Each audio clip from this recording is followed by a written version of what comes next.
Good afternoon, everyone. Our program is about to start in a few minutes. Few reminders before we start the program. First, please turn off your microphone throughout the program unless permitted. Second, please use the chat box appropriately. Third, listen attentively and enjoy the rest of the program.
back to I can go back to calling life on a face else can see. Maybe it's fate now we lose control. Circles around we go. We become who we ought to know. We just gotta let it go. We just gotta let it go. So I'm coming home to you.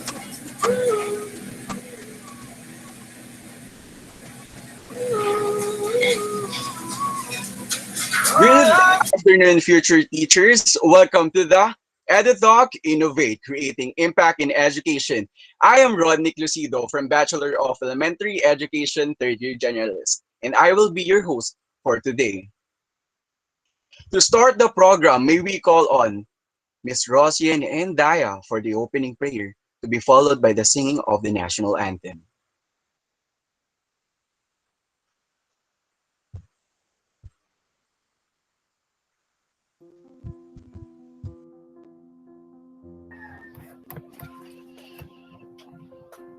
We praise and thank you, dear God, for the blessings you have showered upon us. Empower us that we may have the intelligence to be competent and perform in the best way we can. The will for total commitment to truth, justice, freedom, peace, and unity among people and the environment, and the heart to be compassionate and sensitive to the needs of others, especially the poor. This we ask in the name of Mary, our Mother, and Jesus our Lord. Amen.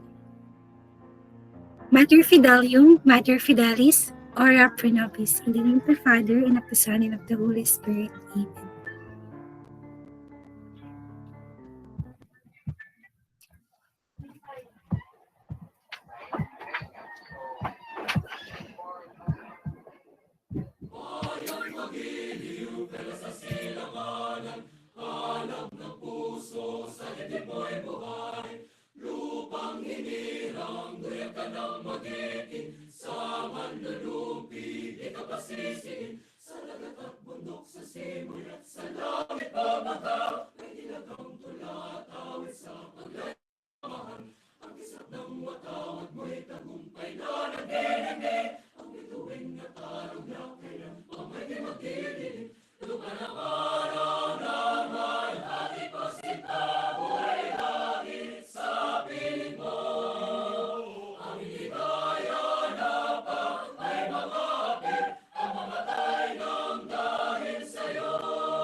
Once again, a pleasant afternoon to everyone, especially to our teachers, and welcome to the fourth installment of our EduTalk series. EduTalk Innovate, Creating Impact in Education, aims to provide valuable insights on how us future teachers can create impact and spark change one classroom at a time.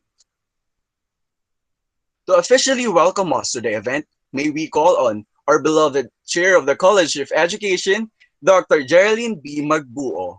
Let's give her a virtual round of applause.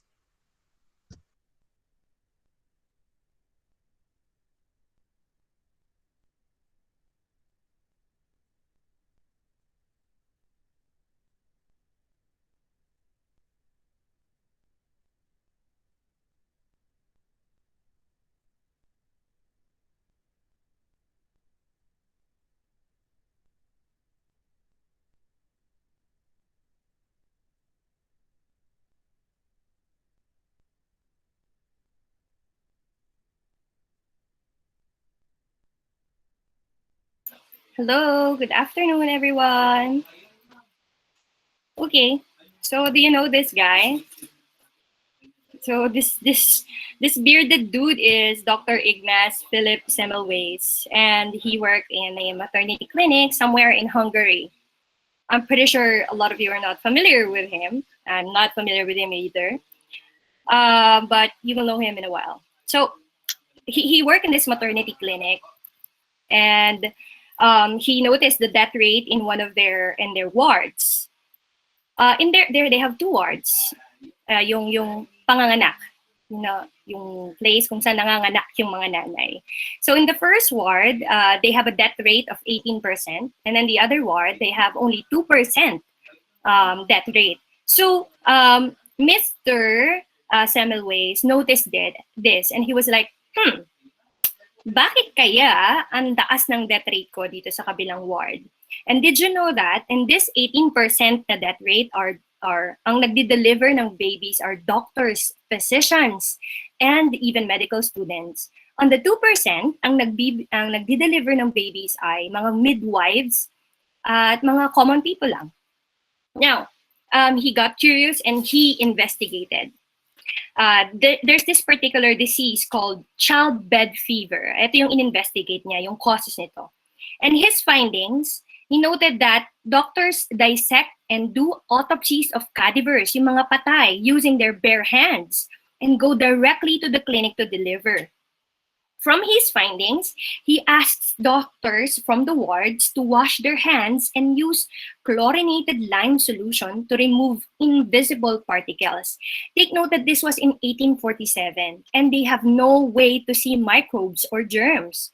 But in his findings, sobrang haba kasi nung study niya, but in his findings, he was like, I am pretty sure there's something in their hands that they're bringing over to the women in the maternity ward, and that makes the women and their babies sick, causing death.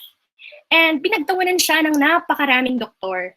Take note that from this time, they only believe in miasma theory. We are not medical students, but this particular theory says that nakukuha daw natin yung mga diseases from bad air. So kapag may amoy, dun pa lang natin nalalaman na, ay, baka may sakit na dala yan. And yun yung miasma theory. And they do not have the technology to see yung mga germs and microbes. And no one believed in him in the academia and the medical field to the extent that he was put in an asylum sa kulungan ng mga may mental illnesses. Kasi he's crazy daw. Right? So, and then the scientific community rejected him. But the doctors in his wards believe in him. And they did wash their hands, and they were able to save a lot of women and babies. And yeah, I think that's a good story because it's a story of innovation.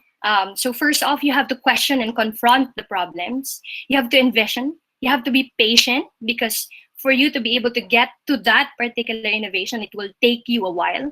And that you have to be courageous because a lot of people, especially if you're challenging norms and you're breaking the norms, they will not believe you, and they will pursue to prove that you're wrong. And you have to have a certain set of community. And I think that's what we have here in FTL. We have a pool of people who will believe in us. Sabi nga, diba, in a room full of people, diba, you do not need everyone to believe in you. You just have to find that sweet small group of people who will believe in what you do. And from there, you can start innovating. No? And I think that's what FTL is doing. So thank you, FTL, for organizing an event like this where we can gather and ponder on growth and innovation together, as well as creativity and going outside the box. I welcome participants and faculty members. I also welcome Ms. Mata.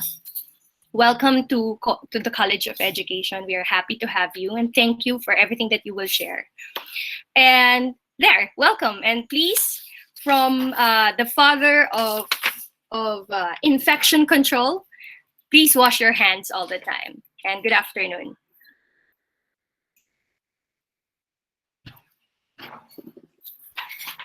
Thank you, Doc J, for that very inspiring message and very welcoming message.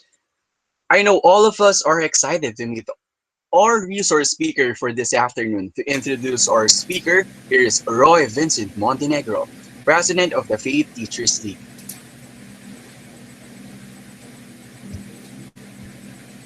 Good afternoon. Our resource speaker for this EDUC talk is Miss Princess Jackie Razon Mata. Miss Jackie took up Bachelor of Secondary Education major in English at the Philippine Normal University, Manila. She had experience being a preschool teacher, an elementary school teacher, and a junior and senior high school teacher.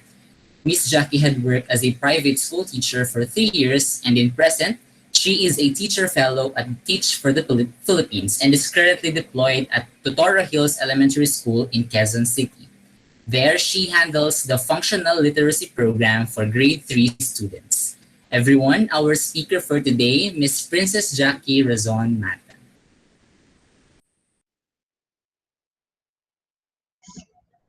Hello, ayan, good afternoon po. Naririnig naman yung boses ko ng maayos? Okay naman? Yes po. Okay, thank yes po. you. Okay, thank you. So, ayan, so magandang hapon po sa inyong lahat. Siguro ngayong hapon na to, mas okay kung tawagin ko na kayong mga chers, mga teachers, dahil doon na din naman tayo papunta, di ba? So yes, ngayong hapon na ito, lahat po tayo ituturing ko bilang mga kapwa ko guro, mga co-teachers, mga chers. At yan, wait. Ayusin po natin. Wait lang. Okay, I'm going to present now. Yan, pakisabi na lang po sa akin kapag nakikita niyo na po. Okay naman, nakikita na po. Okay. I think it's okay now. Okay, so this afternoon, we're going to focus on creating impact one classroom at a time. Yan, yung araw ang big word natin ay impact. Pero, ang title ng talk natin ngayon ay I'm packed. So kapag sinabi natin yung word na packed, ibig sabihin filled, puno. Para daw makapagbigay tayo ng impact, mahalaga na puno tayo. At yun yung pag-uusapan natin sa hapon na ito. Pero before we formally talk about this, let me formally introduce myself. Again, I am Princess Jackie Razon Mata. Ako po si Teacher Jackie sa aking mga estudyante. At ako po ay isang 2019 Teacher Fellow ng Teach for the Philippines. At sa Teach for the Philippines po, meron kaming 2 taon kung saan kami ide-deploy sa isang public school sa kahit saan sa Pilipinas, kung saan kami kailangan. And there, we'll be teaching and we'll be helping kids and the community. And gayon nga po sa aking fellowship, I am currently deployed at Torre Hills Elementary School sa Quezon City. Malapit po siya sa SM North EDSA. So, yun naman yung itsura ng community namin. At ngayon po, for my 2 years in the fellowship, I am the one handling the functional literacy program. So sa program po na ito, tinutulungan namin yung mga elementary students natin sa kanilang pagbabasa at sa kanilang pagkatuto sa math. So ako, medyo hindi kami friends ni math, pero dahil yun yung kailangan at doon tayo tinatawag, yun yung gagawin natin at susubukan natin gawin. At ngayon nga po, ayan, pag-usapan na natin ang one big question sa hapon na ito. And our one big question is, how can we create impact? Nung pagkatapos ko sa college, sa PNU, sabi ko doon, mag-work na ba ako or hindi pa? Tapos sabi ko, okay, sige, mag-work na ako. Tapos sobrang excited ko. Kasi sabi ko doon, okay, mababago na natin ang mundo. Yun yung iniisip ko. Parang, ito na yung chance ko para baguhin yung mundo, para kapag pumasok ako sa classroom, ito na yun. Ito na talaga yung simula ng lahat. Tapos po, nung pumapasok na ako sa fellowship, na nagsasimula na yung lahat, doon ko nakikita kung gaano kabigat yung tanong na, how can we create impact? Or sa Teach for the Philippines, ang mas tanong namin doon, how do we leave our mark? Paano ba tayo mag-iwan ng marka sa buhay ng mga estudyante na makikilala, makakasama at makakasalumuha natin? Pero nung nandun ako sa fellowship, isip ko parang ang hirap pala, no? Hirap pala. Kaya ang ginawa ko, kinailangan ko munang intindihin kung ano yung word na impact. So sabi ni Maring Dictionary, si impact daw, it is the action of one object coming forcibly into contact with one another. Actually, marami siyang binigay na definition sa akin. Pero ito yung naging paborito ko. Kasi nung binabasa ko siya, ang na-imagine ko, merong isang bola na gumugulong, tapos sobrang lakas ng gulong niya. Sa sobrang lakas ng gulong niya, kapag may tinamaan siya, una, kapag bilog yung tinamaan niya, pwedeng maitulak niya rin yung bola na yun para umikot din at gumulong ng gumulong. Pangalawa, kung hindi naman bilog yung tinamaan niya pero medyo maliit, maaaring maitulak niya pa rin yun at magkaroon pa din ng konting galaw. Pero kung malaki naman, sobra at matigas yung tinamaan niya, pwedeng magkaroon lang ng crack or magkaroon pa din ng marka, mag-iiwan pa din ng marka. So sobrang gusto ko yung ganong definition ng impact kasi it reminds me that impact is actually the mark I'm going to leave to the people and to the community that I'm going to meet as I become a teacher. Pero naisip ko, hindi pala posible yun. Hindi pala madali yun. And I realized we cannot change the world right away or in one go. Sa 2 taon ko sa fellowship ngayon na second year na ako at malapit na akong graduate sa fellowship, naisip ko na ang dami pa rin kailangang baguhin, ang dami pa rin kailangang pagtrabahuhan, ang dami pa rin kailangang pagpaguran, at sobrang hirap mangyari nun. Baka hindi totoong mababago ko na agad yung mundo. Baka hindi totoo na sa 2 taon, meron na malaking pagbabagong mangyayari. Pero ang na-realize ko, what we can actually do is to work towards creating positive impact kahit gaano pa sila kaliit. Kahit maliliit na impact lang yung maiwan ko, I'm okay with that as long as I work with a team, as long as I work with the community, as long as I work with the kids and their families, as long as I work with my co-teachers, okay na yun. Kahit gaano kaliit na positibong impact yung maiwan namin, okay na yun. Kasi yung maliliit na bagay na yun, yung maliliit na marka na yun, at yung maliliit na impact na yun, those will always be reasons para masabi kong nagagawa na pala nating mas better itong mundong ginagalawan ng mga estudyante natin. At habang iniisip ko yung tungkol sa impact, doon ko na-realize na great teachers create impact. Na yung totoong impact pala, ginagawa siya at nagagawa lamang siya ng mga great teachers. Great teachers lang sa loob ng classroom yung mga kagawa nun. Great teachers na pagpapasok ng classroom, alam na ng mga estudyante na, uy, dito yung paborito kong teacher. Ito na si Sir. Ito na si Ma'am. Ito na si Sir. Kaya bago tayo totoong magsimula, gusto ko sana munang tanungin kayo, sino po ba yung paborito niyong guro? Sige, pwede po natin i-chat. Tapos, kwento lang kayo bakit siya. Kunwari, si Ma'am, ano po kasi ganito siya. Or pwede niyo pong ikwento sa amin. Ayan, pwede naman po kayo magsalita. Siguro mas okay kung maririnig ko kayo para alam kong may kausap ako. Ayan, pag gusto niyo po magsalita, okay lang. Pero if you're more comfortable na i-chat sila, yung kung sino si Sir at kung bakit sila, okay lang naman po. Sige. Siguro mga 2 to 3 answers po. Sino ang paborito mong guro at bakit siya ang paborito mong guro? Meron po ba? Meron po ba? Sige, pwede bang magtawag na lang ako? Joke lang. Sige, randomly. Siguro tanungin natin na lang si Rod kanina bilang siya naman ang ating host. Rod, pwede ko bang malaman kung sinong favorite teacher mo at bakit siya ang paborito mong teacher? So, good afternoon po ulit, Miss Jackie. Ano po kasi, we are a family filled with teachers po. So lahat po nung tita ko, lahat po, yung nanay ko po mismo, teacher po. So lahat po ng essay na ginagawa ko, lagi ko pong topic is yung nanay ko. Kung paano niya ako na-inspire para maging teacher din sa future. Kasi po, nung mga panahon na bata pa ako, sobrang na-amaze ako na tingnan na, nakakatulong si inay para dun sa ibang tao. Ayun po yung naging motivation ko para maging Bachelor of Elementary Teacher. Thank you po.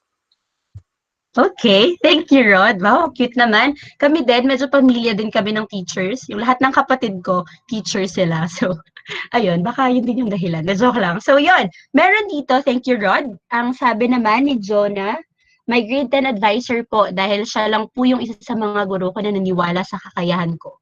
Wow! Okay, salamat po, Jonah. And sabi naman ni Jamaica, si Ma'am Kalig po ng FES kasi po mahilig po siya sa worships. Si Ma'am Kalig! Okay, kakilala ko si Ma'am. Grade 6 teacher siya. And yes, totoo yan. Sobrang mahilig si Ma'am sa worship songs. Ang naaalala ko nga, merong one time, meeting namin, tapos hindi ko makakalimutan kasi sobrang anointed mag-pray ni Ma'am. Tapos siya pala lagi yung nag-lead, kaya parang hindi ko makakalimutan si Ma'am. And yes, hello, Jamaica. Maybe I could tell Ma'am Kalig na you say hi to her. Ayan. So, lahat po tayo, no, bilang mga future teachers, siguro kahit hindi naman eduk students, kapag tinanong natin sila, sinong favorite teacher mo, meron at merong masasagot yung mga kabataan kung sino yung paborito nilang teacher. And yes, we all have our reasons bakit natin sila paborito. Kaya this afternoon, gugugulin natin yung araw na ito at yung afternoon na ito para kilalanin sino ba ang isang great teacher at ano ba yung characteristics na meron sila? Ano yung common denominators ng great teachers na kilala natin? Because in my 4 years as a teacher, iniisip ko, lagi ko tinatanong yung mga estudyante ko, what makes a great teacher great? At sa lahat ng sagot na binibigay nila sa akin throughout the years, na-realize kong pwede palang i-summarize yung mga characteristics na yon into 4 big ideas. So, ready na po tayo? Okay. Ang una, great teachers let us make mistakes. Yung mga great teachers daw, sila daw yung mga teacher na palaging pinapaalala sa atin na okay lang magkamali tayo. In fact, nandun pa nga sila to celebrate those mistakes with us. Sila yung mga teacher na kapag nagkamali ka, na-disappoint ka, natalo ka, nandyan sila. And they are there to celebrate with you. Hindi para pagtawanan ka, hindi para pagtawanan yung nangyari, kundi para ipaalala sa'yo na sa education, ang tawag po natin dito ay teachable moments. Yeah, teachable moments kasi bilang mga teachers daw, nakikita natin yung kada pagkakamali, kada pagkatalo as an opportunity para may matutunan at may mapulot yung mga estudyante natin or tayong lahat mismo. Kaya naman, hayaan yung ikwento ko sa inyo ang estudyante kong si Chris. Ayan, ito po ay yung mga kwento ng mga estudyanteng nakilala ko sa ilang taon kong pagtuturo. Pero bata pa ako Ayan, so ang unang estudyante ko ay si Chris. Si Chris po, nung panahon na ito, siya ay isang grade 4 student. Under siya ng advisory class ko. Tapos, si Chris, lagi siya kinukwento sa akin ng nanay niya na pasaway sa bahay, makulit, matigas yung ulo, sobrang hilig maglaro, ayaw gumawa ng assignment pag nasa bahay kasi gusto lang kalaro yung mga pinsan. Isang araw, recess namin yon. Tapos, lalabas na sila ng mga klase niya. Tapos sabi ko, Chris, ano pong recess mo ngayong umaga? Tapos sabi niya, sure, kakain po ako ng lugaw, sabi niya. Tapos sabi ko, okay. Okay lang pong magpasabay si Miss ng ng lugaw. Sabi niya, opo Miss. So sinabi ko kay Chris na, okay Chris, lugaw po, na merong itlog, tapos pakilagyan mo na lang po ng bawang, tsaka po ng kalamansi, kasi gusto ko po maraming bawang. So sabi ni Chris, okay po. So na-excite ako, ito yung nai-imagine ko ng lugaw na darating sa akin. Tapos siguro a few moments, dumating to si Chris. Tapos dala-dala niya, sobrang saya niya, lumalapit siya sa akin. Dala niya yung lugaw na binili niya para sa akin. Pagkabigay niya sa akin at pagkaabot niya sa akin ng lugaw, ito po yung itsura. Ayan yung itsura ng lugaw. Sabi niya, Cher, kasi wala na pong itlog sa kantin eh. Sabi ko, okay lang po yun. Pero ang kinagulat ko, masyado naman palang niliteral ni Chris yung kagustuhan ko sa bawang. Kaya sabi ko, ano ba to? Bawang ba to na merong konting lugaw? So, sobrang dami talaga. Sobrang dami ng bawang na nakalagay po dyan sa ibabaw. Tapos, di ba sabi ko, lagyan mo na din po ng kalamansi. Kaya ang nilagay ni Chris, nilagay niya yung buong kalamansi. So, nung kinuha ko yung kalamansi, medyo nasad pa din ako kasi wala siyang hiwa. So, hindi din natin magagamit. So, that very moment, hindi ko alam kung ano yung mararamdaman ko. Pero for me, it was such a beautiful and teachable moment for us both. Natutunan ko dito na si Chris, nakikita siya ng maraming tao as someone na hilig maglaro, matigas yung ulo, pasaway, di mautusan, di gumagawa ng assignment. Pero ito yung isang bagay na gusto kong ikwento sa nanay niya nung araw na yun. At after a week, nung na-meet ko yung nanay niya, kinuwento ko sa nanay niya na, Nay, alam niyo po ba si Chris? Ito po siya. Na opo, maaaring minsan matigas ang ulo niya. Na opo, madalas mahilig siyang maglaro.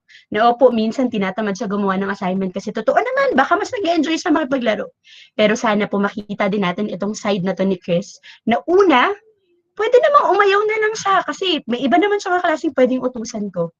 Pero umuo siya. Pangalawa, hindi niya po nakalimutan na si teacher, gusto niya yung bawang. Kaya hanggat kaya niyang ibigay yung bawang para mapasaya si teacher, gagawin niya yon. At susubukan niya, kahit wala ng itlog, kahit hindi niya alam paano hatiin yung kalamansi, susubukan niya yon kasi gusto niya pa rin makatulong. And as for me, it was such a beautiful, teachable moment for us both. Kasi gusto kong malaman ni Chris that very moment na you are more than the makulit na bata that they tell you you are. You are more than those words. Kasi ngayong araw, nakita ko na, oo, nagkakamali ka, pero pareho tayong may natututunan sa proseso na to. Yan, ayan po si Chris. Ayan, nung college po ako, meron kaming isang professor. Lumalaki ako na laging sinasabi sa amin, yung mga teacher daw, dapat di sila nagpapakitang vulnerable sila sa harap ng klase kasi baka mawala ng respeto. Pero hindi ko makakalimutan yung sinabi ng professor ko. Sabi niya, bilang mga guro, wag na wag kayong matatakot na mag-sorry sa mga estudyante nyo, lalo na kapag alam nyong may mali din kayo. Hindi dahil may mali kayo, pero gagawin nyo yun, una, para ipakita sa kanila yung kahalagahan ng humility at yung kahalagahan ng pagpapatawad. Because the very moment that you show the kids na si teacher may kakayahang mag-sorry dahil nagkamali siya, makikita na din nila na walang masama sa pagsasorry at hindi nakakababa ng pagkatao yung pagsasorry. In fact, mas makikita nila doon na ang sarap pala maging mapagpakumbaba. At ang sarap pala magbigay ng pagpapatawad kapag may humihingi nun. Kasi nakikita nilang nagkamali nga sila at handa silang bumawi doon. And as for me, a great teacher and great teachers are those people din na they celebrate mistakes, even their own. Kasi teachable moment din yun para sa kanila. And lastly, last story for this point, yung mga advisory class ko po, yung classroom namin sa likod, pag nakita nyo, merong bulletin board, tapos sa taas nun, merong malaking nakalagay, we are a family. Yan yung lagi ko sinasabi sa kanila. Kada papasok sila, okay, pag tayo nandito sa loob ng classroom, we are a family. Tapos yun yung lagi ko sinasabi, we are a family, we're a family, we're a family, we're a family. Isang araw, nasa loob ako ng faculty room, tapos tinawag ako ng mga estudyante. Sabi nila, Sir, nagwawala na po yung klase niyo po, nagkakagulo na po sila. So pagpasok ko ng classroom, merong nag-aaway, sobrang gulo-gulo yung mga upuan, ang kalat-kalat, sobrang gulo nila. So ang ginawa ko, pumunta ako sa harapan. And I made sure na malaman ng mga estudyante ko na hindi ako natuwa sa nangyari. At hindi ako natutuwa kapag alam kong nag-aaway sila. Kasi like ko sinasabi, we are a family. Di tayo nag-aaway pag nandito tayo. We are a family. We help each other. Tapos, parang wala pa din. Walang nangyayari. So, ginawa ko. Pumunta po ako din sa likod ng classroom. Tapos, isa-isa kong inaalis yung we are a family. Yun, nagsalita. Inalis ko lang yung we are a family. Tapos, napatingin silang lahat. Tapos, lumabas na ako. Bumalik ako sa faculty. Maya-maya, yung class president namin, yung maliit na batang grade 4 na yun, sabi niya, Miss, punta po kayo sa classroom, sabi niya. So sabi ko, okay, sige. Tapos walang masyadong emosyon. Kasi kailangan nila malaman na hindi ako natuwa sa nangyari. Pagbukas ko ng room, yung buong blackboard namin, punong-puno siya ng, I'm sorry. Sorry, miss. Sorry, miss. Sorry, miss. Sorry, miss. Sorry, miss. Lahat sila nakaupo ng maayos, malinis yung room. Tapos yung isang estudyante ko doon, sobra siyang makulit. Sobra siyang makulit. Pero sabi ko sa kanya, Josh, bakit ka umiiyak? Tapos, imik lang siya. Josh, bakit ka po umiiyak? Sabi niya, kasi hindi na tayo family eh. Kasi di ba pag nandito nga tayo sa classroom, family tayo. Eh, inalis mo na yung family at hindi na tayo family. So, sabi ko, oh, okay lang naman, di ba? Kasi nag-aaway naman tayo. So, baka okay lang yun. Hindi nga eh, dapat nga family tayo eh. Sinong ka sila? Family ba tayo? Sabi nila, yes po. We are a family. And that for me is a teachable moment. A moment na ipaalala sa mga estudyante ko na yung mga salitang we are a family, hindi lang yung salita para i-display sa classroom namin. Kundi salita yon na papatotohanan namin, na totoong kapag nasa loob kami ng silid-aral na yun, totoong pamilya kami. And for me, it's also a teachable moment. Kasi doon ko nakita na yung mga batang yon kahit makukulit sila, kahit minsan matigas yung ulo nila at masakit sila sa ulo, natututunan pa rin nila yung kahalagahan ng paghingi ng tawad at pagbawi kapag meron silang kasalanan. So yun yung unang point. Great teachers, let us make mistakes. Yeah, number 2, great teachers offer help and confidence. Help as in nagbibigay sila ng tulong and feedbacks kapag kailangan ng estudyante, and they offer confidence. Sila yung mga taong unang naniniwala sa atin. Kanina, di ba, sabi ni Jonah, hindi niya daw makakalimutan yung grade 10 advisor niya kasi yun daw yung unang guro na nagpakita sa kanyang may naniniwala sa kanya. Kaya naman po, yan yung ikwento ko sa inyo, yung ginagawa namin sa classroom. Yung classroom namin, kapag tinignan niyo yung harap niya, merong mga bond paper na nakadikit doon. Medyo magulo sa tignan, pero okay lang. Ang ginawa namin doon, pinakuha ko yung mga estudyante ko ng papel, tapos ilalagay nila doon yung pangalan nila. Kunwari, Mark is a good person. Isulat nila, is a good person. Tapos, yung isang estudyante ko, si Athens, yung umpisa, ayaw niya magsulat. Sabi ko, Athens, bakit po ayaw mo magsulat ng Athens is a good person? Sabi niya, di naman po ako ganun eh. Sabi ko, ha? Ako naniniwala ko ganun ka. Naniniwala ako, good person ka. Subukan mo lang, sulat mo lang, try mo lang. So, nilagay niya, Athens is a good person. Inulat niya. Tapos ginawa namin, dinikit namin yung lahat sa harap ng classroom para nakikita nila everyday. Isang araw, si Athens, medyo mainitin kasi yung ulo niya. Tapos gusto niya makipagsuntukan sa kaklase niya. Parang, sapakin kita! Ganyan siya. Sinsasapakin niya, ganyan.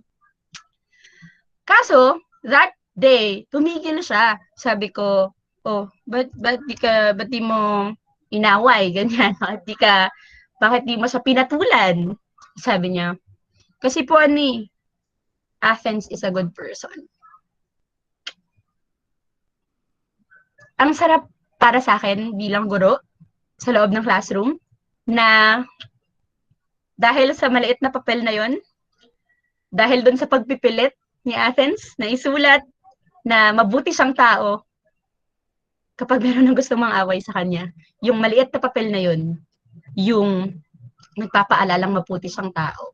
At sobrang precious sa akin nung araw na yun at nung moment na yun. Kasi at last, nakita ko na si Athens, kahit gaano siya kakulit, at last, pinaniwalaan niyang mabuti siyang tao. Naniniwala na siyang kaya niyang maging mabuting tao. And ayos na ako dun. Sunod po ay si Jay. Si Jay naman po ay estudyante namin sa Torrey Hills Elementary School. Si Jay ay grade 5 student, pero hindi ko po siya estudyante. Si Jay po ay estudyante ni Teacher Gab. Siya po si Teacher Gab. Sa Teach for the Philippines, meron kaming tinatawag na school group. Yung school group, sila yung magiging grupo mo doon sa placement school mo sa Torrey Hills Elementary School. Tapos, sasamahan niyo isa't isa. So, magiging kaya teacher fellow kasi nasa fellowship kami. So, kaming tatlo yung magkakasama doon sa school group namin. Tapos, ito si Teacher Gab, estudyante niya si Jay. Si Jay ay isang grade 5 student. Tapos, isang araw sa reading class nila, nagtanong si Teacher Gab. Sabi niya, oh, ano pong pangarap niyo? So, syempre, mga normal na sagot. teacher, engineer, bombero, police, architect, yan yung mga kalimitang sagot. Pero nung tinanong niya si Gab, si Jay, sabi niya, Jay, anong gusto mo maging paglaki mo? Tapos sabi niya, sure, gusto ko po maging basurero. Gusto ko po maging basurero. Pero ano nga po kaya naisip ko po, hindi ko na din po kailangan dito sa reading class. Hindi ko po kailangan dito. Tapos sabi ni Teacher Gab, ha? Bakit naman? Kasi po hindi naman kailangan yan. Gagawin ko lang naman, makukuha lang naman ako ng basura. Tapos yun na yun, tapos na. So, nung pag-uwi namin sa dorm, Teacher Gab, tsaka ni Teacher Mon, pinag-iisipan yun ni Teacher Gab na parang, Mr. Janty ako, alam niyo ba, gusto niya maging basurero. And sa Teach for the Philippines, palaging pinapaalala sa amin na walang maliit na pangarap. Ang mayroon lang, malalim na pangarap. At tayo bilang guro, yun yung trabaho natin, na ipakita na kahit ano pa yung pangarap ng estudyante natin, as long as nakikita nila yung halaga ng pangarap na yun, malaki at malalim na pangarap yun, at magandang pangarap yun. So kinabukasan, nagkita ulit si Teacher Gab tsaka si Jay. Sabi niya, Jay, di ba sabi mo kahapon gusto mo maging basurero? Sabi ni Joy, opo, sir. Tapos, di ba sabi mo, kaya baka di mo kailangan tong reading class natin kasi gusto mo naman maging basurero. Tapos sabi niya, opo, sir. Tapos sabi ni Teacher Gab, pero sana, Jay, ikaw yung pinakamagaling na basurero sa buong bahay Toro. Yung ikaw yung pinakakilala, ikaw yung paborito ng lahat na basurero kasi sobrang galing mo. Pero, Jay, para maging magaling kang basurero, dapat marunong ka rin magbasa. Kasi paano kung ikaw na yung leader ng mga basurero dito sa barangay natin? Tapos sinabi ni Kapitan, Jay, dito tayo sa street na to, kukuha ng basura. Kung hindi ka nakakapagbasa, paano mo malalaman na yun na pala yung yung street na pagkukunan mo ng basura? 'Di ba? Kaya dapat para maging magaling na basurero ka, dapat nababasa mo din yung mga lugar, nababasa mo din yung mga sulat, yung mga utos, yung mga street. Kaya mahalagang matutunan mo din yun. Sabi ni Jay, nga, sure, no? Si Jay, medyo pala absent siya. Ayaw niya masyado umaten, ganyan. Pero napansin ni Teacher Gab noong mga susunod na araw na parang lagi nang pumapasok si Jay. Tapos sabi ni Teacher Gab, Jay, bakit parang very good ka, hindi ka na uma-absent, galing mo. Sabi ni Jay, opo, sir. Kasi po gusto ko, ako yung pinakamagaling na basurero. In that moment, parang win yon para kay Teacher Gab kasi nakita na ni Jay na ito yung pangarap ko, maganda yung pangarap ko, tutuparin ko yung pangarap ko. At ang sunod ko pong kwento ay tungkol sa mga magic envelopes namin sa classroom. Yung room namin, dun sa bandang likod, bukod sa may nakalagay na We Are a Family, meron po dong isang malaking brown envelope. Yung brown envelope, tawag namin doon magic envelope. Kaya siya magic envelope kasi magically, magkakaroon siya ng laman, ganyan. Kapag merong may birthday, doon namin nilalagay yung mga letters namin para sa kanila. Pag merong may contest, doon yung mga pag-good luck letters ng mga kaklase. Tapos, isang araw, si Phil. Si Phil po, siya isang grade 4 student ko na medyo, matigas naman talaga ang kanyang ulo at medyo mahilig siyang away, ganyan. Isang araw, si Phil, parang nakipag-away siya sa classroom. Tapos yung mga kaklase niyang iba, parang, Ben, si Phil, napakasama naman ito, ganyan. Hanggang sa nakayuko na lang siya. Siguro iniisip niya, sama ako, makulit ako, ayaw na sa akin ng mga kaklase ko. So sabi ko sa mga estudyante ko, masama po ba si Phil? Tapos sabi ng isang kaklase niya, sure, hindi po. Sabi ko, talaga? Sige nga, paano niyo nasabi na hindi masama si Phil? Meron ba siyang mga particular na ginawa sa inyo para masabi niyo na hindi masama si Phil? Sabi ng isang estudyante niya, sir, si Phil po, hinatian niya po ako ng fudgy bar ng recess. Wow, oo nga, no? Bait nga ni Phil. Sabi niya isa, ay, chair po, sinamahan po ako ni Phil, nung wala pa po yung sundo ko kahapon. Sabi ko, talaga? Sabi naman ng isa, sure, si Phil po, tinulungan niya ako magtapon ng basura eh. Si isa, sure, si Phil po, pinakopya niya ako. Parang, okay, pero okay naman, sige.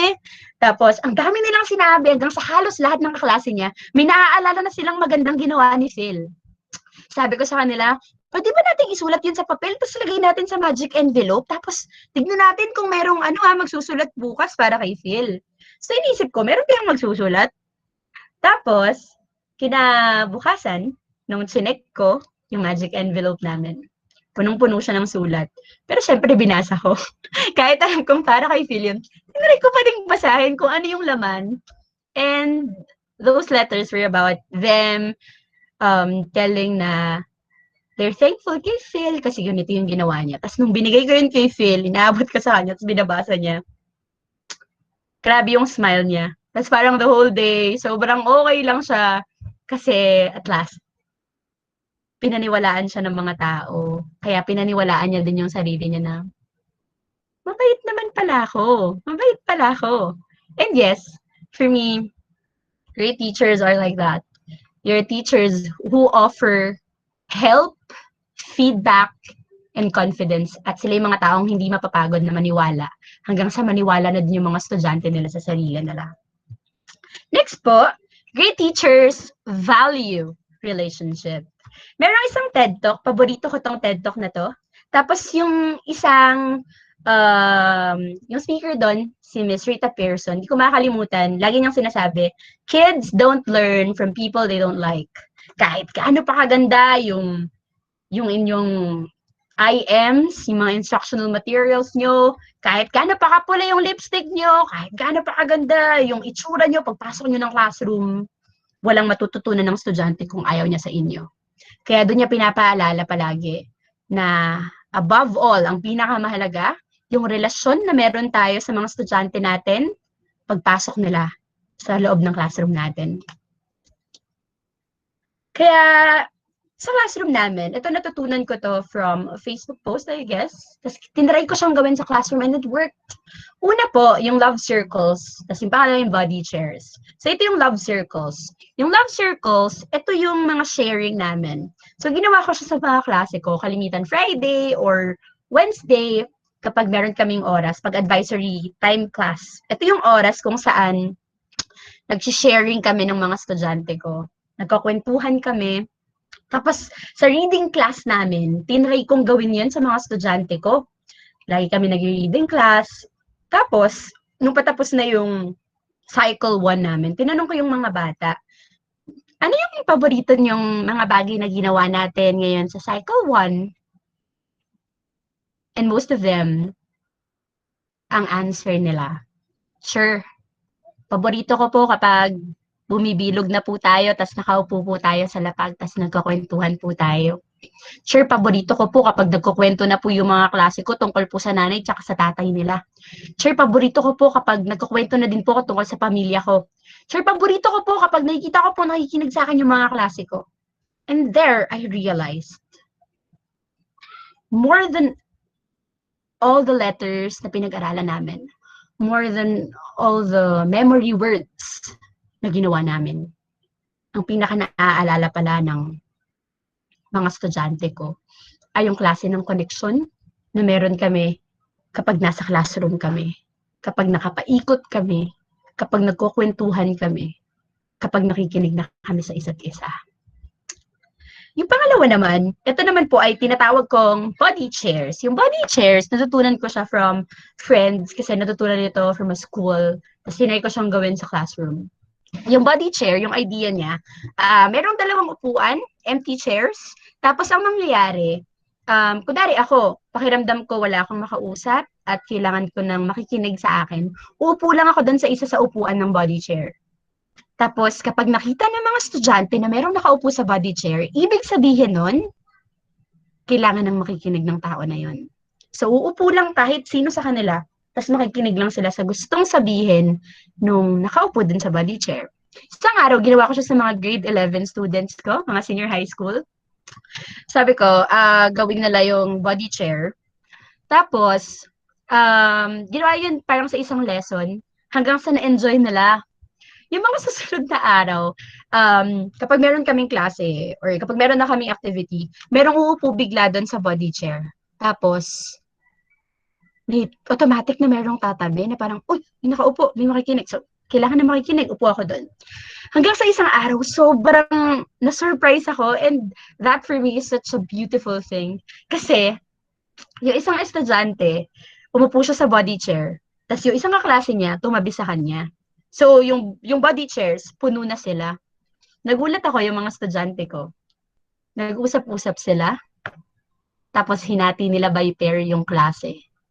Tapos gumawa sila ng maraming body chairs. Kasi gusto na nilang pakinggan yung isa't isa.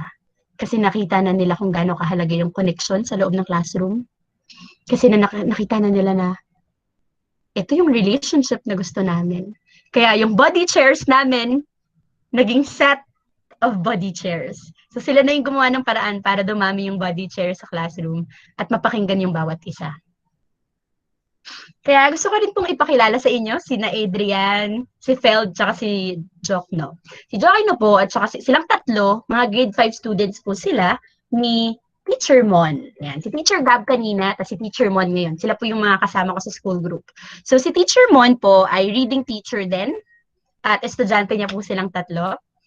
Tapos, nung tinanong ko si Teacher Mon one time, ano yung paborito mong moment with your kids? Sabi niya, lahat. Kasi lahat naman ng sessions namin, parang she made sure na meron pa ding time doon na mas makikilala niya yung mga estudyante niya at mas meron ding chance yung mga estudyante niya na magkwento tungkol sa sarili nila. Isang araw, hindi na nila teacher si Teacher Mon. Tapos na yung cycle. Tapos, dahil itong mga batang to, hirap silang magbasa, graduate na sila na kahit papaano nakakapagbasa. Tapos, nagulat si Teacher Mon, meron nag-chat sa Facebook niya. Tapos parang, hello po, Teacher Mon. Kami po ang mga estudyante ninyo sa pagbabasa. Nakakapagbasa at nakakapagsulat na po kami. Tapos nilagay nila, Feld. Tapos sila tatlo, sinulat na yung pangalan nila. Sobrang saya ni Teacher Mon. Sabi niya, ay, galing nila ah. O sige, nasa English na kasi sila. So ginawa niya, nag-reply siya in simple English. Tapos, di naman na nag-reply yung tatlo. Pero, sobrang saya daw sa feeling ng isang teacher na kahit hindi mo na estudyante yung mga bata na yun, babalikan at babalikan ka pa rin nila kasi gusto nilang ipakita sa'yo na ito na po kami ngayon na nagawa po namin dahil naniwala din po kayo sa amin. Yun. Next po, ito naman yung sa We Are a Family kanina. Yung We Are a Family, meron siyang kakambal na statement tsaka clap. Yung We Are a Family namin, yung statement namin doon, We are a family. Tapos, sasabihin namin, we love each other, we listen to each other, we respect each other, we forgive each other, we never give up on each other. Yun yung laging sinasabi namin sa isa't isa.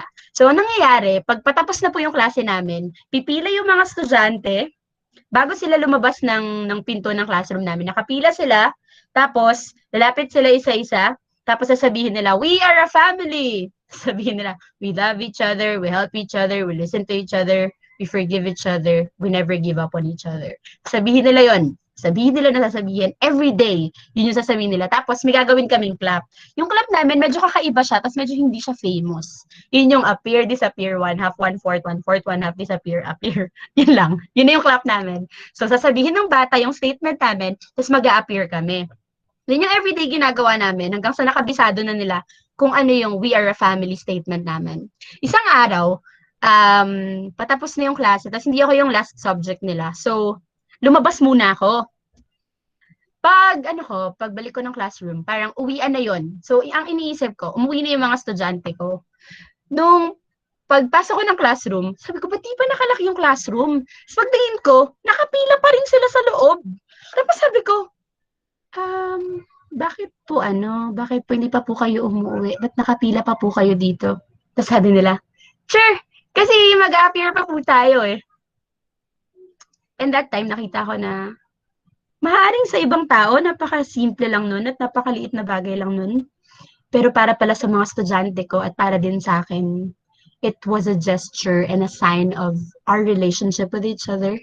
And that symbolizes the time na willing kaming ibigay sa isa't isa para ipakitang gusto ko pong magkaroon ng contact with you.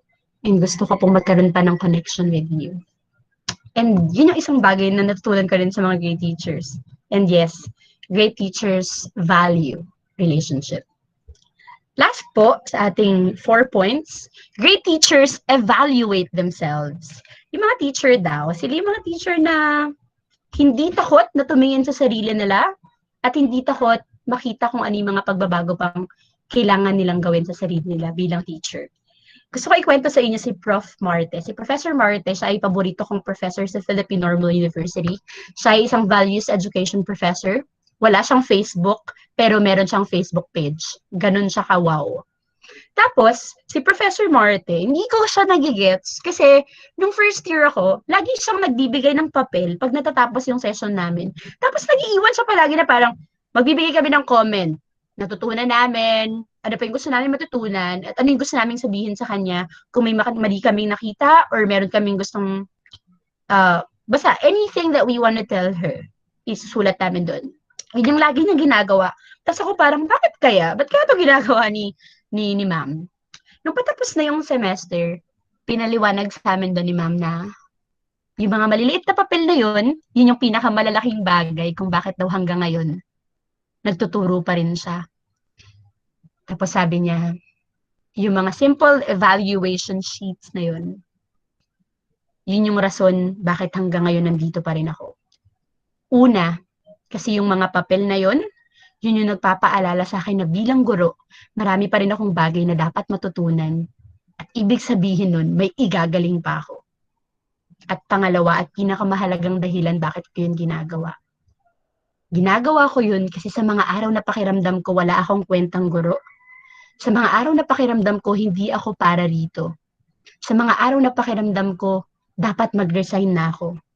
Yung mga sulat at yung mga salitang nakasulat dun ang nagpapaalala sa akin na meron pang estudyanteng nakakakita sa trabahong ginagawa ko.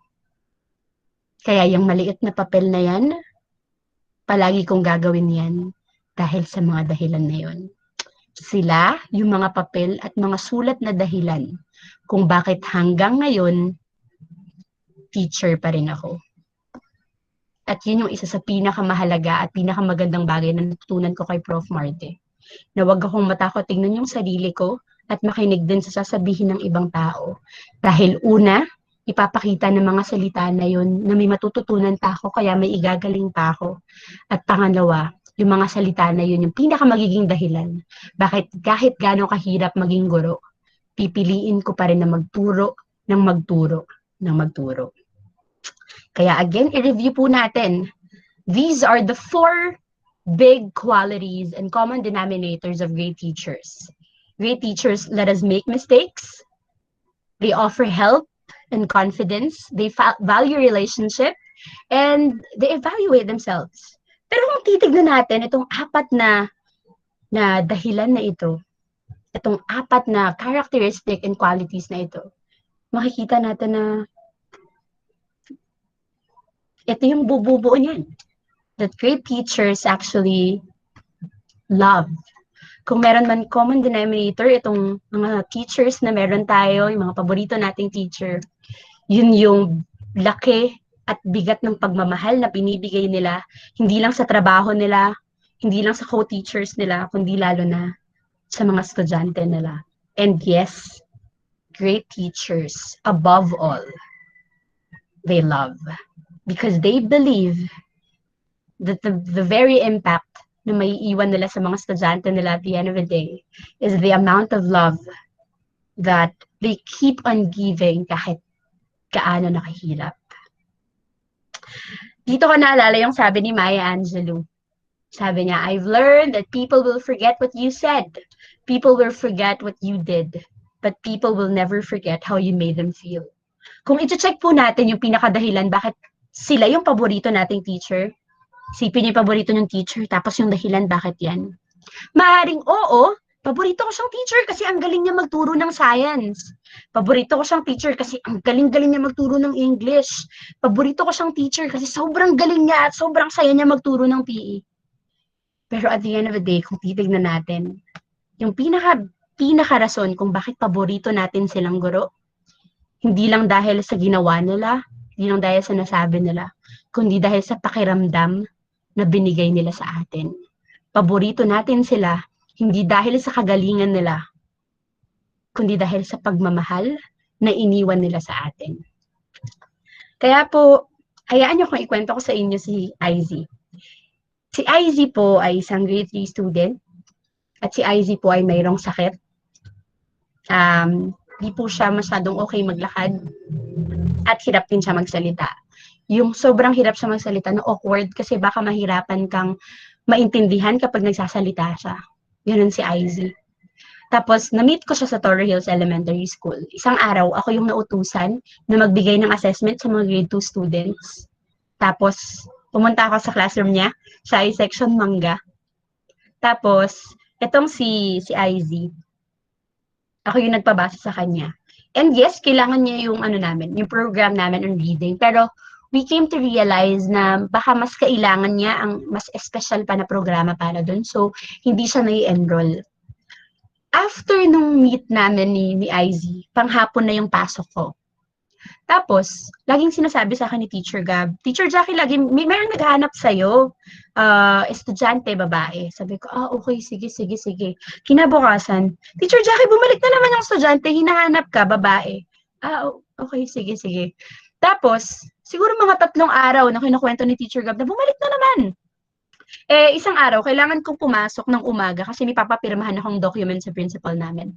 So, I went to school early. Tapos, pumunta muna ako sa reading classroom namin. Tapos, nandun ako, pinapanood ko yung klase ni Teacher Gab. Maya-maya, dumating si IZ. Tapos, nakasilip siya, tapos sobra siyang nakasmile. So, lumabas ako, sabi ko, IZ, anong ginagawa mo dito? Tapos, sabi ni Teacher Gab, Teacher Jackie, siya yun. Sabi ko, ikaw yung lagi pumupunta dito sa classroom? Sabi niya, opo, sirap siya magsalita. Tapos sabi ko, may klase ka po, buti po, nakakalabas ka ng ganong oras. Sabi niya, sinasabi niya daw na mag-CR lang siya sa 4th floor. Pero, ang ginagawa niya pala, kunwari mag-CR siya, pero pumupunta siya sa reading classroom namin. Tapos sabi ko, bakit ka po pumupunta dito? Gusto mo ba magbasa? Sabi niya, hindi po. Bakit po? Gusto lang kita makita. Gusto mo makipag-usap sa'yo. Sabi ko, okay po. Bakit? Tapos sabi niya sa akin, kasi mabait ka. Nung araw na yon, hindi alam ni IZ, na yun yung araw na sobrang mababa yung tingin ko sa sarili ko bilang teacher. Pakiramdam ko, hindi ako para dito talaga. Pakiramdam ko, kailangan ko na mag-resign. Pakiramdam ko, wala akong bilang. Kasi pakiramdam ko, hindi naman ako magaling. Pero dahil sa sinabi ni IZ, napaalalahanan ako na more than the subject matter and more than my kagalingan, mas mahalagang ipakita ko at iparamdam ko sa bata na yung mga teachers na meron siya, hindi lang sila magagaling, pero mababait din sila at may pakailam sila sa kanya. Kaya din ko naisip na, sobrang mahalaga pala na meron talagang relationship na maramdaman pa din ng mga estudyante ko na di man ako palaging magaling dahil nagkakamali din ako. Lagi naman akong willing na samahan sila at lagi naman ako willing na pakinggan sila kasi mahal ko sila. At bukod kay IZ, isa po sa mga estudyante hindi ko makakalimutan ay si Yuri. Si Yuri, ito yung estudyante ko na tahimik lang siya. Anak siya ng sundalo, kaya medyo behave. Pero nakakatakot siya magalit.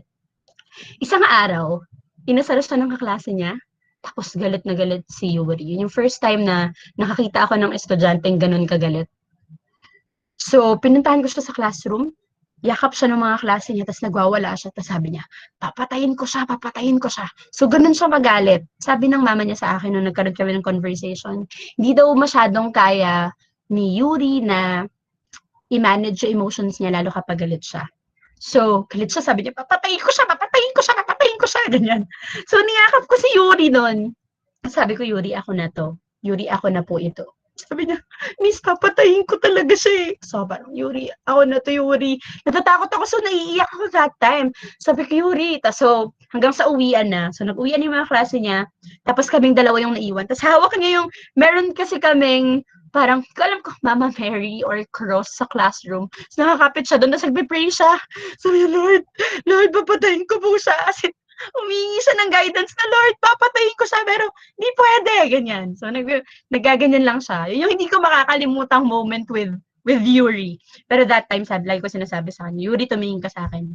Naniniwala akong mabuti kang tao, kaya titigil tayo. Mabuti kang tao, Yuri, at mabuti kang tao, Yuri. Yun ang lagi ko sinasabi sa kanya. So, nung time na kinailangan ko na magpaalam sa kanila dahil patapos na ang school year, sabi ko sa kanila na, okay, iba na yung teacher nila next year. At yun naman talaga yung realidad. So, yun, medyo nag-iyakan kami. Iyak-iyak lang kami. I thank them for everything they have done. I thank them for all the things na natutunan ko sa kanila. Tapos yun, uwian na. So, last appear, ganyan. Tapos, si Yuri, naiwan siya. Tapos nakayuko siyang umiiyak. Sabi ko, Yuri, halika na po, okay na po. Tapos sabi niya, teacher, umiiyak pa din siya. Hanggang sa si Yuri, yumakap siya. So, yun yung araw na umuwi akong puro sipon yung tito ko. Kasi, umiiyak na siya with matching sipon, ganyan. Sabi ko, Yuri, bakit ka umiiyak? Ganyan, bakit ka umiiyak? Tapos sabi niya, sure, wag ka umalis. Sabi ko, hindi mo na ako teacher. Okay lang po yun. Sabi niya, sure, yung sure. Sabi ko, ano ka ba? Yung magiging teachers mo, love ka din nila. Tapos sabi niya, sure, di kita makakalimutan, sure. Sabi ko, hindi din naman kita makakalimutan. Tapos sabi ko, pero bakit? Tapos sabi niya, kasi sure, palagi ka po naniniwalang mabuti akong tao. Nag-promise ako nun sa sarili ko na hindi ako masyadong iiyak. Pero that moment, umiyak ako sa harap ni Yuri. Kasi that very moment, lahat ng mga pagpapagal na ginawa namin buong school year, lahat ng experiment na ginawa namin para magkaroon ng relationship building within the classroom, dun ko nasagot na posible pala, na kaya pala, na magiging mahirap, pero posible pala. Na sa loob ng isang taon pala, kahit isang estudyante lang, okay na ako dun. Yung isang estudyante na sa wakas, maiintindihan niya na kahit gaano pa siya magkamali, kahit ano pang mangyari sa buhay niya, merong isang tao na palaging maniniwalang mabuti siyang tao hanggang sa siya din, papaniwalaan niya na din na, sure, naniniwala kang mabuti akong tao, kaya naniniwala na din po ako na mabuti akong tao. Si Athens po kanina at si Yuri ay mag-best friend. At pareho nilang pinakita sa akin na kapag pinaniwalaan mo bilang teacher na yung mga estudyanteng binigay sa'yo sa isang buong taon ay mabubuting tao, matatapos din yung taon na pinapaniwalaan na din nilang mabuti silang tao. Kasi minahal mo sila, kasi pinaniwalaan mo sila, kasi pinakinggan mo sila, kasi binigyan mo sila ng chance. And doon ko na-realize na I create impact when I'm packed with love. Na ang pinakarason lang at ang pinakadahilan lang para masabi ng mga estudyante ko na nag-iwan ng impact yung isang teacher sa kanila kapag naramdaman nila na minahal sila ng teacher na yun. Kapag binahal sila, kapag naramdaman nila na pinakinggan ako niya ni ma'am, pinakinggan ako niya ni sir, binigyan ako niya ng chance, pinatawad ako niyan, sinabi niya sa akin na mabuti akong tao, hindi siya gumive up sa akin. And yes, if there's one thing I would love to always remind each of you teachers, that is this.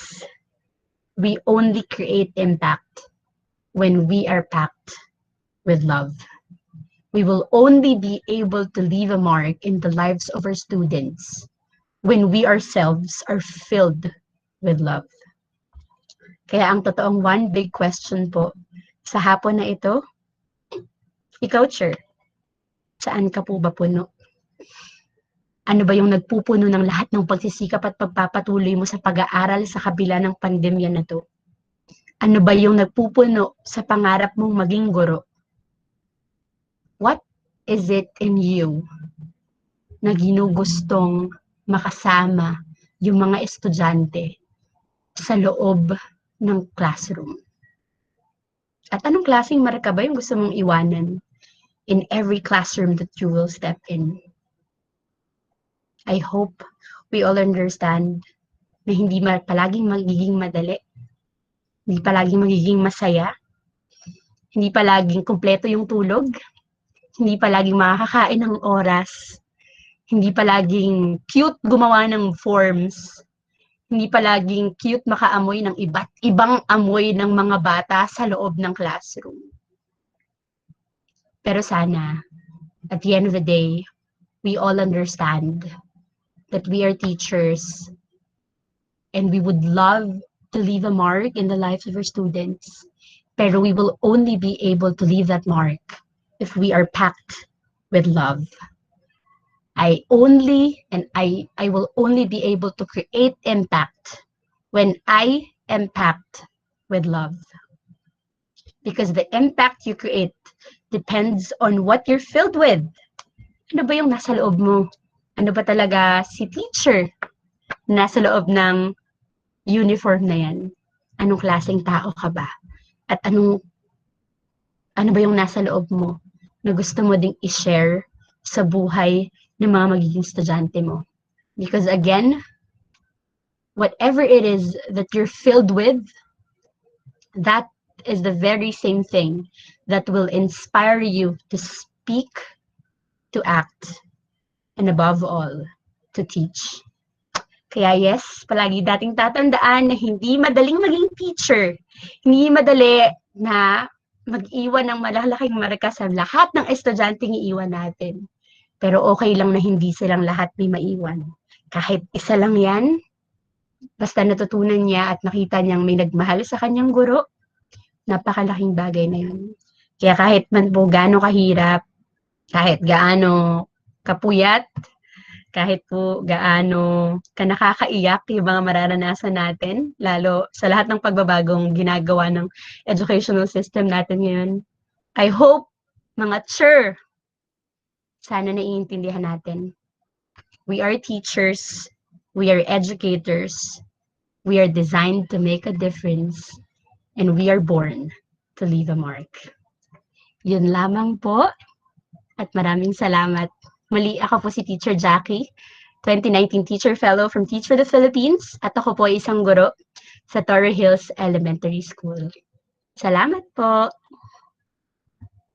Ayan. So yeah, if you have questions po, if you have questions about the fellowship and about the work that we do at Teach for the Philippines, ayan, pwede nyo pong bisitahin ang www.teachforthephilippines.org.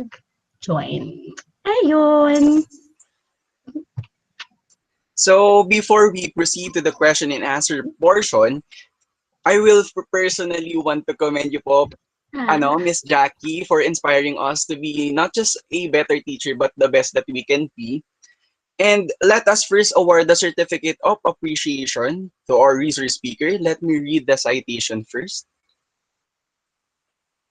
Certificate of appreciation. The certificate is hurriedly presented to Miss Princess Jackie R. Mata for sharing her time and expertise as a resource speaker in the EduTalk with the theme Innovate, virtually given this 27th day of November 2020.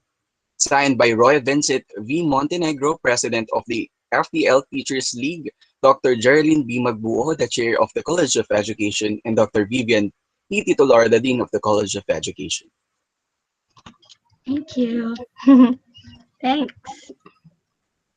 So if you have questions po for Miss Jackie, kindly open your mic or you can just paste it on our chat section. May tanong po ba kayo?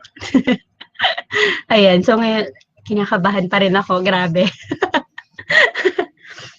Ayan. Ayan, so bago po kayo magtanong, gusto kong magpasalamat sa inyong lahat sa paggawa ng event na to. Sobrang laking bagay po nito para sa ating mga future teachers. Kasi, di ba, parang it's actually nice to learn something every day from different kinds of people. Kaya, yun, I also want to honor everybody for giving time din. Kasi, di ba, parang ang sarap na magbigay ka din ng oras para sa sarili mo para mas matuto. Kaya, nice. Galingin niyo po, sure. May tanong po ba Hi, tayo? Jackie. Hello po. Hi. Hello. Miss J here. Hi po, ma'am. Mm.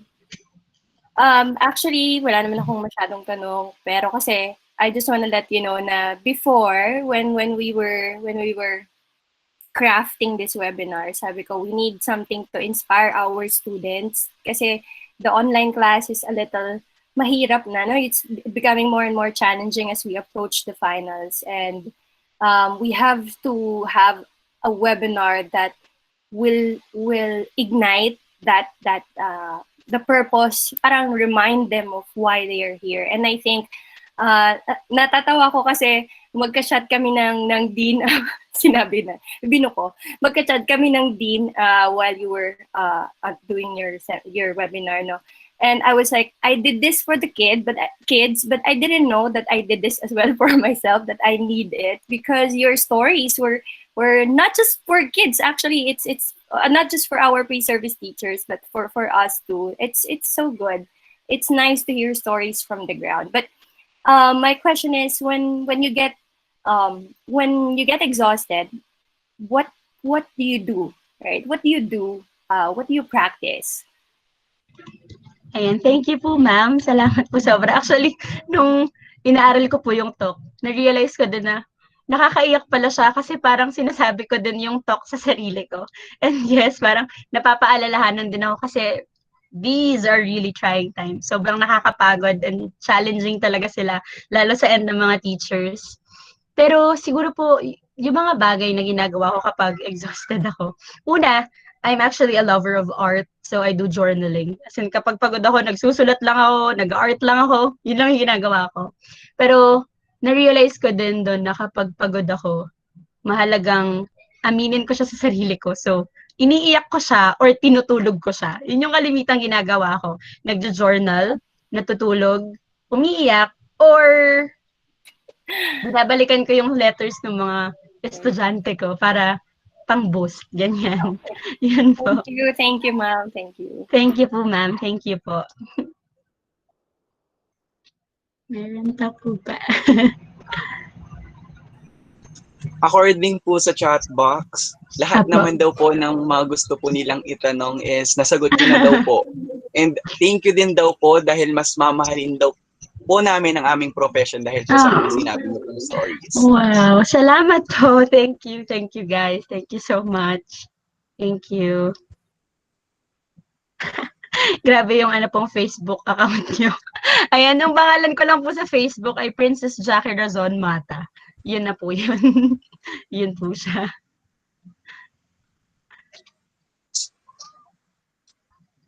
Any questions pa po?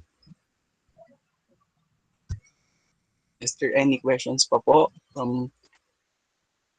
So, ayun po. Sobrang salamat po, Miss Jackie, for that very heartwarming stories and that inspire us as a future teacher and as a student as well.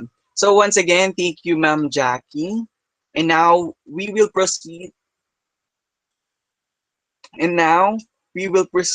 To the. Before this EduTalk, FPL held 2 contests for our future teachers to showcase their talents and creativity. And now we will award the winners for the essay writing contest and Teach Talk competition.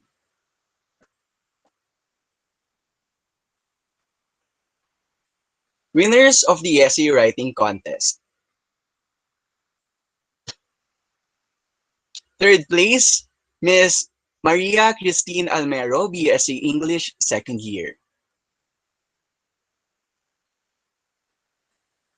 Second place goes to Nikisha P. Makam, BA Generalist, first year. And last but definitely not the least, our first place or our champion for the essay writing contest, Mr. Manuel Jr. E. Garcia, BSc English, second year. Congratulations to our winner for our essay contest. By the way, this is judged by our beloved Dr. Anacleta M. Cabigaw and Professor Michelle O. Manalo.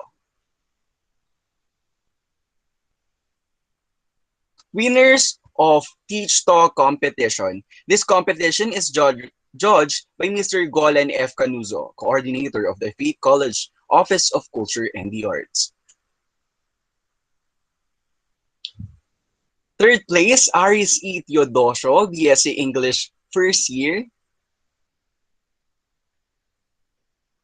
Second place, Ira B. Orzo, BSc English third year.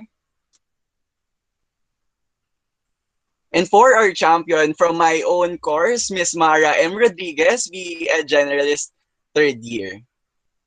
So congratulations to all of our winners. FTL officer will coordinate with you regarding your prizes. And now, to conclude our program, may we call on our beloved Dean of the College of Education, Dr. Vivian B. Titular. Let's give her a virtual round of applause. Good afternoon, everyone. Good afternoon, Miss Jackie, Teacher Jackie. First, I would like to thank the organizers, the FTL, with their advisor, Dr. J. And of course, I always recommend this kind of activity because this is not just a form to really fill in our minds, but also fill in our hearts. So definitely, um, personally, I was deeply moved by the sharing of Miss Jackie. Thank you, Miss Jackie. This is indeed a recollection for not just for the students, but for all of us, for teachers who are joining this event. And thank you for the many stories. These are real stories from the ground that we hope to help our students to really embrace teaching profession. And I was writing some of the thoughts that you have shared with us, and I'd like to really make emphasis on the value of relationship. I like when you said it that great teachers value relationships, and of which I, creating an impact is coming from ourselves being a teacher who devoted ourselves to be not just professional, but a person who is filled in with love, to act with love, to embrace every child inside the classroom. So there are many techniques of which we can apply inside our classrooms, even we are in the tertiary schools. And because the simple notes, the body chair, the magic envelope are really engaging, not just engaging activity, but touching activities for students to really make them feel that a classroom is a second home. Okay, and so it led us to evaluate ourselves as well of how we are doing as a teacher, and of course evaluate also the hearts of every pre-service teachers to really push themselves to love more what we embrace as teaching per se. So thank you very much. We hope to hear from you in some time, maybe next semester. Okay, we really need this activity to really feel in our hearts, not just our minds, with stories and strengthen us to embrace this profession. Thank you very much to our faculty members who are here sharing this afternoon with us. And of course, I really appreciate our students who really take time to come, sit down, and put your hearts to this activity. And hopefully we could have more of this, because I know this pandemic has led us to more challenging times. And let these webinars fill in our hearts with the joy and passion for learning and loving one another. Thank you very much, and God bless you all.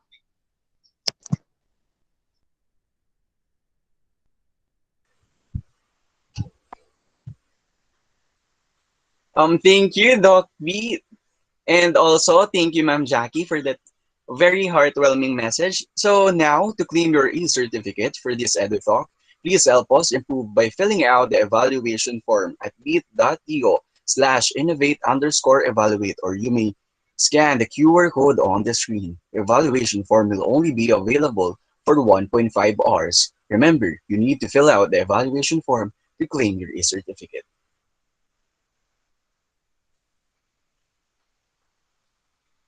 Now let us all sing the faith hymn.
You know the drill. Please turn on your microphones as we show our battle cry.